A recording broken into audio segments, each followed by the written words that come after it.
Olá, amigos. Nesse vídeo eu quero trazer para vocês algumas coisas que a maioria das pessoas ainda não sabe sobre Bitcoin, sobre criptoativos, stablecoins, tokenização, esse fenômeno aí hoje que está transformando a economia mundial. E vamos já direto ao ponto. Em relação ao Bitcoin, o que o Bitcoin efetivamente ele traz? O Bitcoin, a depender de como você vier a encarar ele pode ser um grande cavalo de Troia. Por quê? Primeiro, ninguém duvida que o Bitcoin inaugurou a possibilidade da realização de transações globais sem interferência do Estado.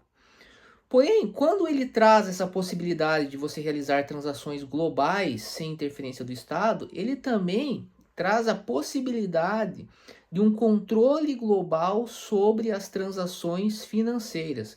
Como assim? O Bitcoin não é descentralizado? Muito simples.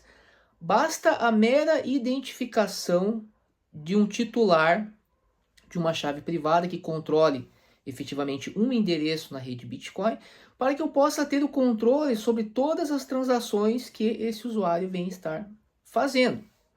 Por mais que exista uma série de ferramentas, nós vamos falar isso um pouco já mais adiante, para você evitar isso, a regra é a identificação, que hoje os cidadãos já são obrigados a fazer. Quando a Receita Federal e o Estado obrigam que você, por exemplo, declare a propriedade de Bitcoin, o que ele está fazendo, na verdade? Ele está fazendo com que você identifique, afirme que você controla um determinado endereço.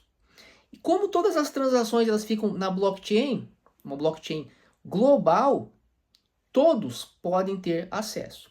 Isso é indisputável. Basta que você pesquise, por exemplo, quem são os maiores detentores hoje do Bitcoin. Isso está público, são dados públicos, qualquer pessoa sabe. Se houver qualquer movimentação, todo mundo fica sabendo. E as pessoas não se atentam a isso, e que é algo que para mim parece muito interessante.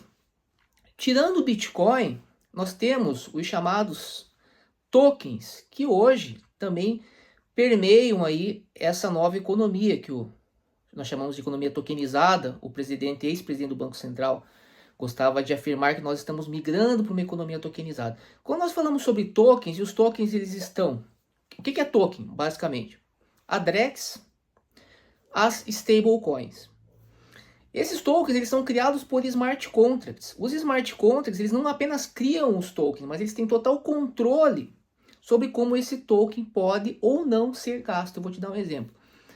É muito comum que pessoas aí, leigas inclusive, em termos de criptoeconomia, falem: not your keys, not your coins. Repetem essa frase, né, simplesmente porque escutaram em algum lugar. Os tokens, eles provam que essa afirmação não é verdadeira. Você pode ter as suas keys e você pode ficar sem as suas coins. Por quê? Porque quando a gente está falando de token, o token tem várias funções. Por exemplo, eu posso criar uma função que venha impedir que um determinado endereço realize uma transação. E a Tether, que é a emissora, por exemplo, de uma das mais conhecidas stablecoins, a USDT, costuma fazer isso direto a pedido de órgãos governamentais. Não preciso nem falar que isso vai poder ser utilizado no smart contract da DREX, que inicialmente já se sabe que foi construído inspirado no smart contract da USDT, e em todos os demais tokens. Então veja, você tem lá uma função, eu incluo o endereço na função, e quando aquele endereço vai querer fazer uma transferência, fica lá, por exemplo, no caso do smart contract da Tether, tem a função lá blacklist. A função de transferência vai ser acionada, ela verifica: opa, esse endereço está na blacklist, então a transação não se realiza. Ou seja, o sujeito ele tem a chave privada, mas ele não consegue transferir stablecoins. Como resolver isso? Bem, só há duas formas de você resolver isso.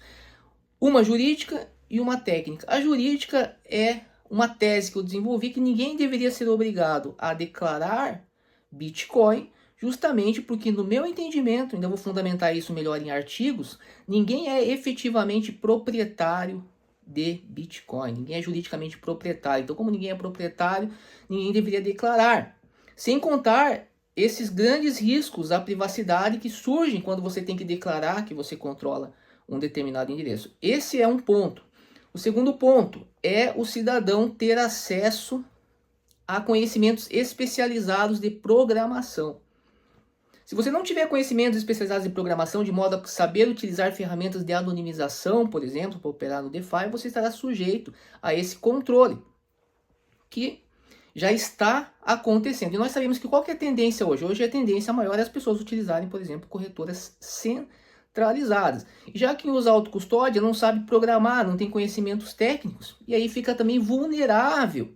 Porque quando você, ou mesmo quando você interage com protocolos de finanças descentralizadas utilizando o browser, quando você não é capaz de escrever o seu próprio código e utilizar ferramentas de anonimização, você também fica sujeito a uma série de possibilidades técnicas de ter a sua operação, a privacidade da sua operação vulnerável.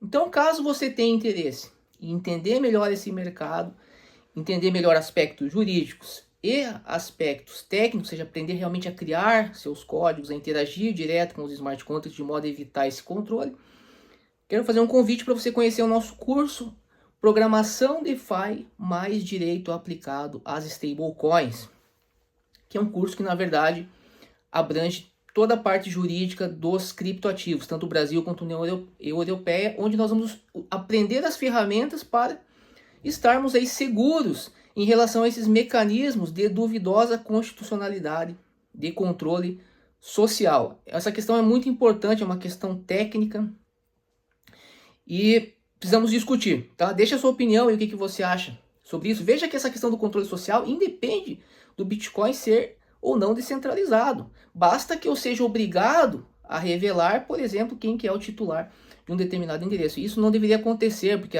o Bitcoin foi criado para ser uma rede despersonalizada, ok? Mas tem até influenciadores por aí que gostam de ficar contando aos quatro cantos que possuem Bitcoin, ou seja, demonstrando desconhecimento sobre fundamentos importantes aí do sistema. Grande abraço.